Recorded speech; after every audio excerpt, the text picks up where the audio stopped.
Este é o Gabinete de Guerra, um podcast da Rádio Observador, em que olhamos para as mais recentes notícias da guerra na Ucrânia. José Filipe Pinto, a presidência norte-americana diz que não há razões para ajustar a sua postura nuclear, nem qualquer sinal de que a Rússia esteja a preparar-se para usar armas nucleares na Ucrânia, isto depois de Putin ter garantido que o faria se fosse ameaçado.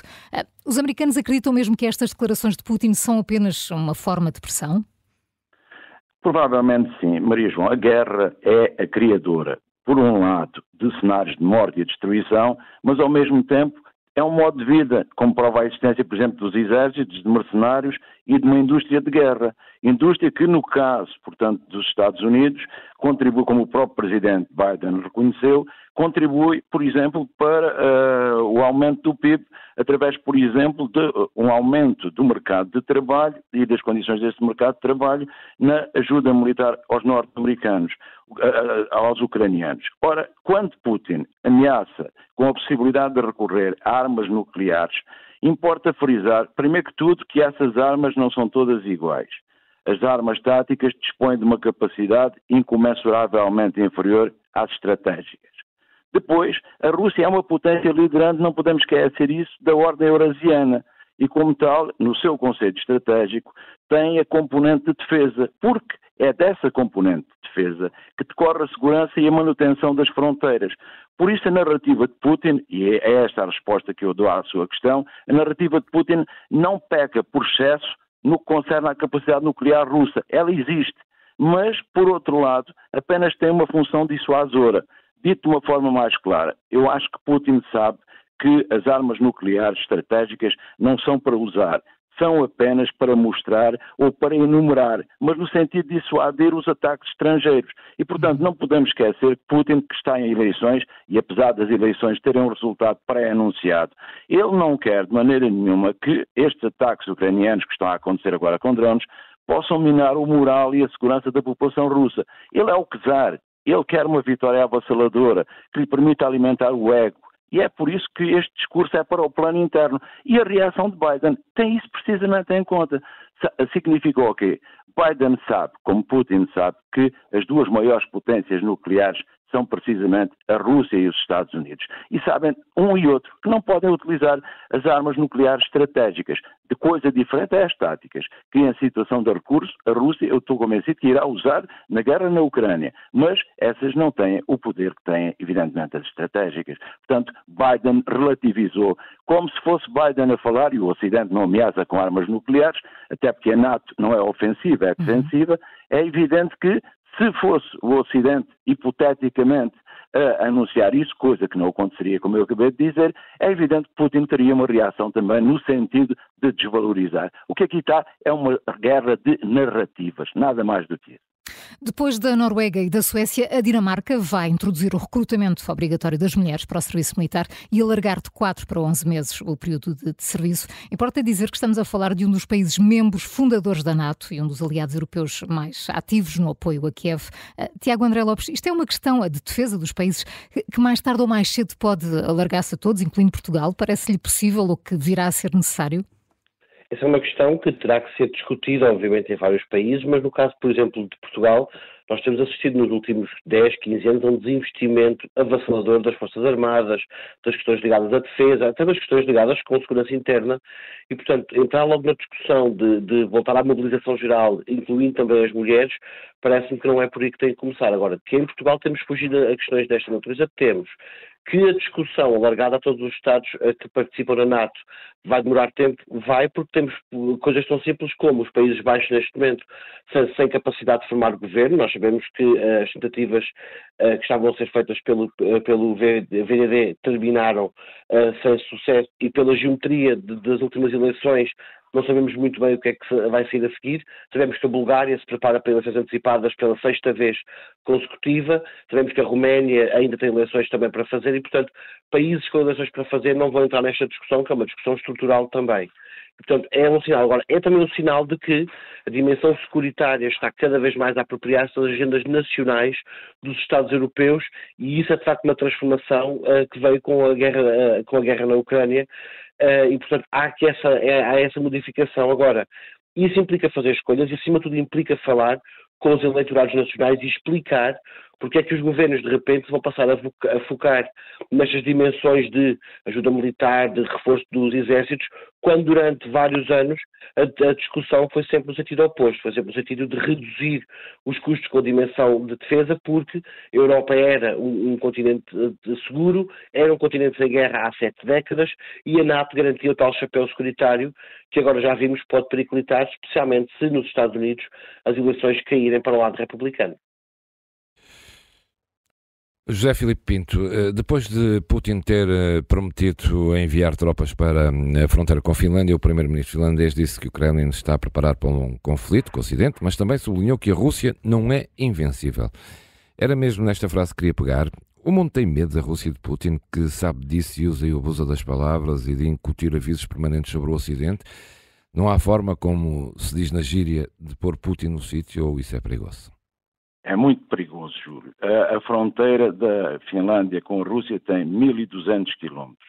E temos de perceber que neste momento há, como o Tiago estava a dizer, uma situação muito complicada a nível da União Europeia em vários países. Repare, ontem nós da Polónia ouvimos 3 personalidades com representação do governo a terem discursos completamente diferentes. Nós percebemos que temos Macron a falar em envio de tropas e percebemos, por outro lado, que temos a Alemanha a dizer que não vai mandar os Tauros porque tem medo do que possa resultar da sua utilização por parte da Ucrânia. O grande problema que está é com a adesão da Finlândia à NATO e da Suécia, neste momento, porque os países bálticos já estavam todos na União Europeia. O que é que acontece? O Báltico está a transformar-se num lago da NATO e nós sabemos que só o Mediterrâneo na época, na Idade Antiga, é que foi um lago, era um lago romano, era aquilo que os romanos chamavam o Mare Nostrum. E neste momento a NATO olha para o Báltico como o Mare Nostrum e isso vai afetar, portanto, a postura da Rússia, que evidentemente sente as suas fronteiras ameaçadas e a colocação daquele material nuclear, daquele armamento nuclear, que não é tático, é estratégico, na fronteira com a Finlândia, destina-se tão simplesmente a mostrar que tem capacidade de retaliar se sentir a sua segurança em perigo. Eu penso que temos de perceber que o que poderá expulsar aqui alguma alteração no quadro é um hipotético ataque a São Petersburgo ou principalmente a Moscovo. Isso terá seguramente uma retaliação por parte da Rússia. Agora, a Rússia, entrando concretamente na questão, pôr no sítio é possível. E como é que é possível? É percebermos que este é um mundo de múltiplas ordens, que a ordem eurasiana está em movimento, mas que, evidentemente, há um normativo internacional que contraria essa deslocação e temos de perceber as razões históricas e entender que temos de ir para negociações, que vão implicar concessões de ambas as partes. Não pode ser uma rendição completa de um ao outro lado, porque nenhum dos lados irá, portanto, aceitar esse cenário. Agora, a Rússia é vencível? Neste momento não é. Da mesma maneira que não vai recorrer ao nuclear estratégico por uma razão muito simples, porque sabe que isso lhe iria acarretar problemas com a China. E repare, Júlio, neste momento a Rússia vai fazer exercícios navais conjuntos com a China e com a Índia, mas também vai fazer exercícios com o Paquistão, que é, como nós sabemos, um inimigo fidalgo da Índia. Significa que Putin está a encontrar saídas ao seu relacionamento com a Europa. E o que acontece é que quanto mais cedo nós estabilizarmos a fronteira ocidental da ordem eurasiana, melhor para todos, inclusive é para Putin. Mas eu estou muito mais preocupado com o meu país, com o Ocidente, com os meus valores e por isso melhor para nós. Tiago André Lopes, a Rússia saudou o Papa como defensor do humanismo e da paz. Depois notícias espalharam a ideia de Francisco teria apelado à Ucrânia para levantar a bandeira branca, mas ainda ontem o secretário de Estado do Vaticano procurou desfazer a polémica, disse que a Rússia é que tem a principal responsabilidade de um cessar-fogo. Afinal, em que ficamos? Qual é a verdadeira leitura que se deve fazer sobre a posição do Vaticano?